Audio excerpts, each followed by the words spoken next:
Humanity was invited into the Galactic Federation. They regretted it immediately. The formal invitation took 6 months to draft. 17 species, 43 revisions, one document representing 11,000 years of galactic governance tradition. The formal accession invitation for humanity had taken 6 months to draft. Not because the political will wasn't there. It was cautiously, provisionally, with the specific enthusiasm of institutions that have decided a thing is necessary and wish to maintain the appearance of choosing it freely. The political will had existed since the day Arbitrator Selene had written her midnight memo about studying humanity as a dataset rather than managing them as a threat.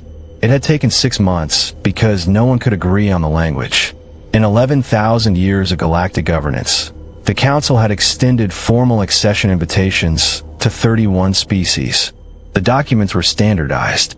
There was a template.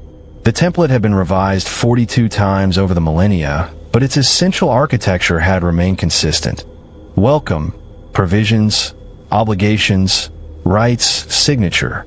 Every previous invitation had been extended to species that had been, for varying lengths of time, subjects of observation, then managed contact, then graduated engagement. Species that arrived at the accession table knowing what they were being invited into, because the Council had spent years shaping the conditions of that knowing. Humanity had not been shaped. Humanity had spent 61 years ignoring the shaping, reading the underlying material, and arriving at the table having annotated 11,000 years of galactic governance precedent in the margins of documents they technically shouldn't have had access to. The drafting committee had spent 6 months trying to word the invitation in a way that did not inadvertently trigger any of the 14 clauses they had identified as possible areas of human objection. They sent it at 0900. Standard channels. Formal honors. All 17 flags represented. At 1,400 hours, the response arrived. Ambassador Velthara had been in his office when the notification came. He had poured himself something that the Keth used for occasions requiring fortification and opened the file. It was 47 pages.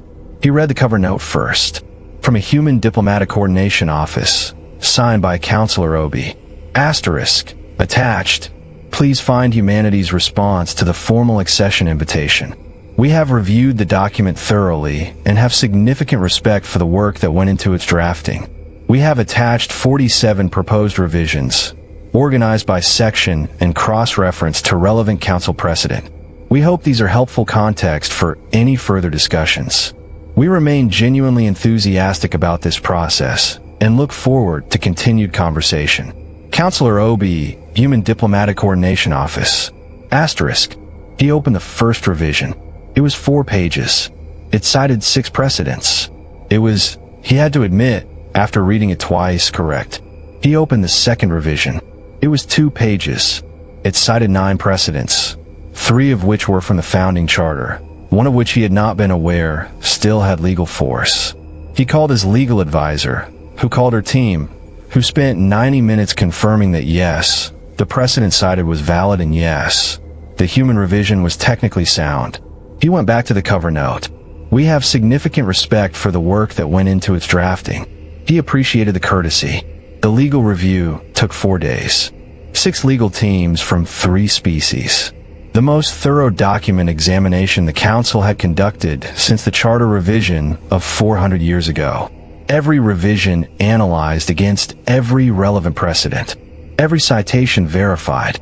Every proposed change evaluated against current galactic law. The results were delivered to Ambassador Velthara in a memo that his lead legal advisor, by his own account, had rewritten 11 times before sending. Asterisk.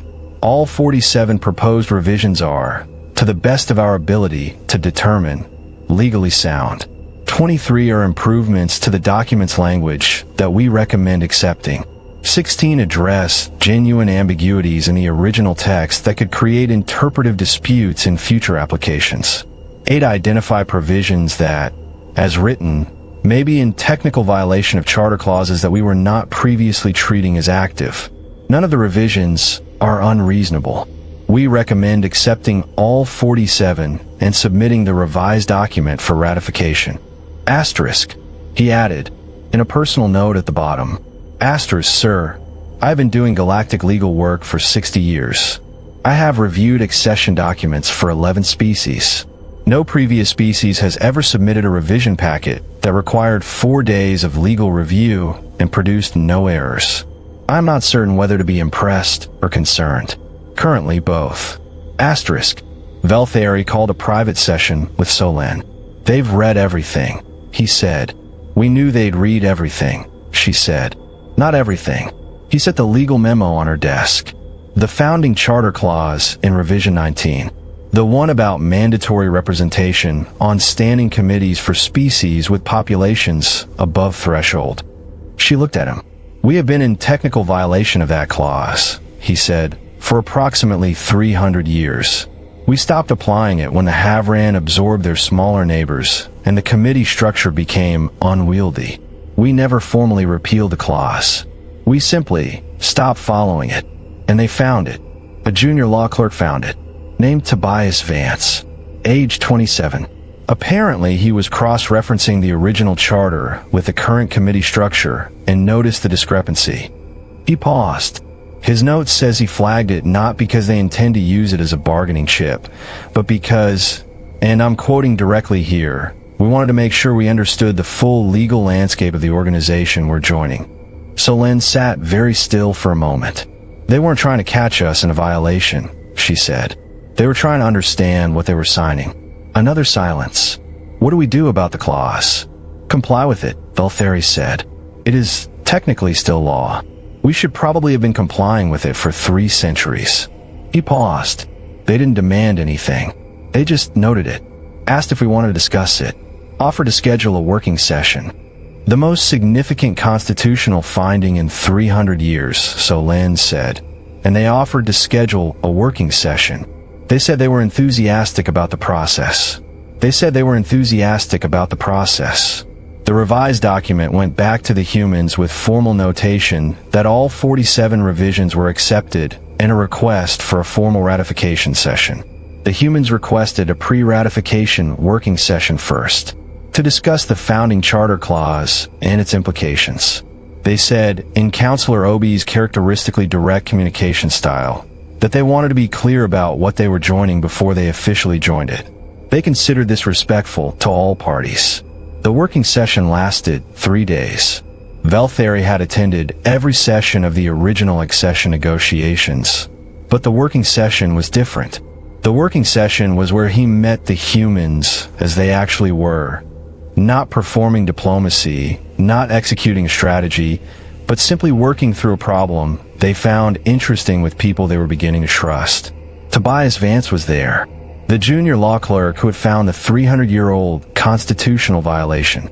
He was younger than Velthara had imagined from the note, small, quiet, with the specific intensity of someone who reads everything and forgets nothing.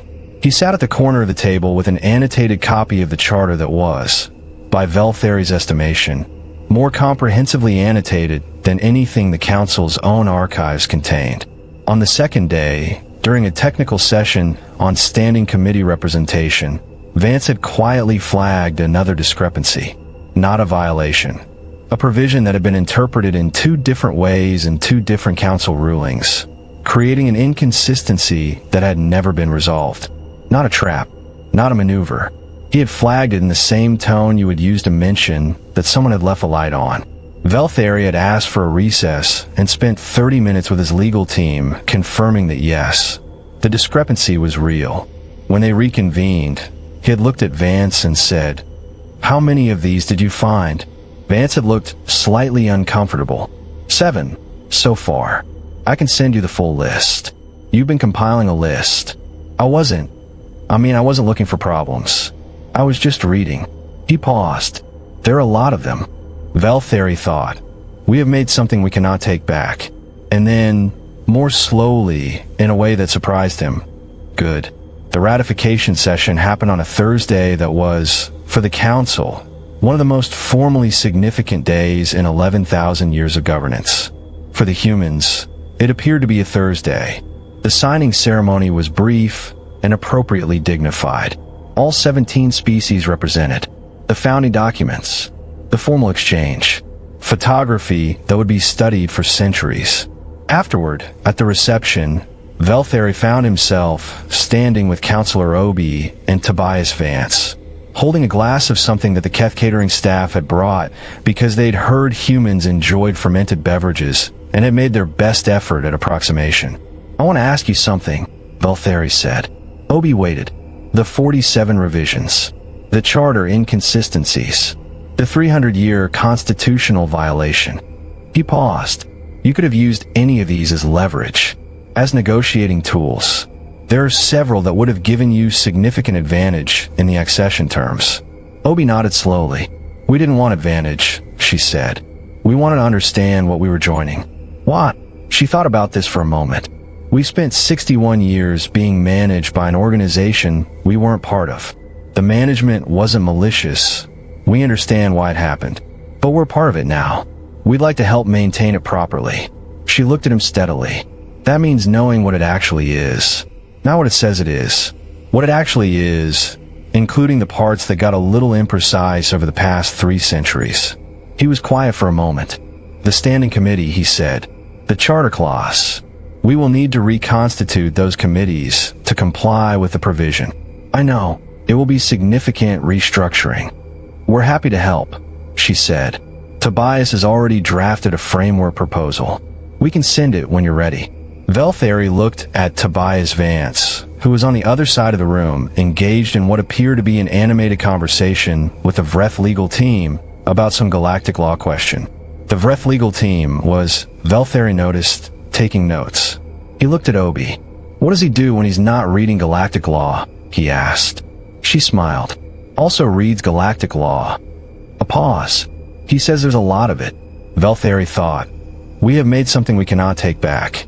He thought. "I've been waiting 43 years for something genuinely unexpected."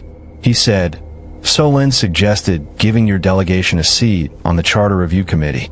Given recent events, I find I agree with her." Obi's expression was precisely calibrated. Pleased, professional, not triumphant. "We'd be glad to contribute," she said. "We have some thoughts." "I'm certain you do," Velthara said. He realized with something approaching surprise, looking forward to hearing them. 3 months later, the Charter Review Committee met for the first time in 30 years. There were 17 seats, as the original charter required. The human delegation occupied one.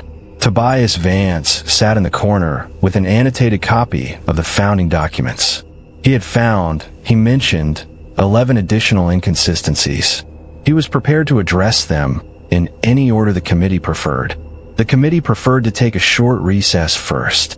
The humans waited. They were, as they always said, patient.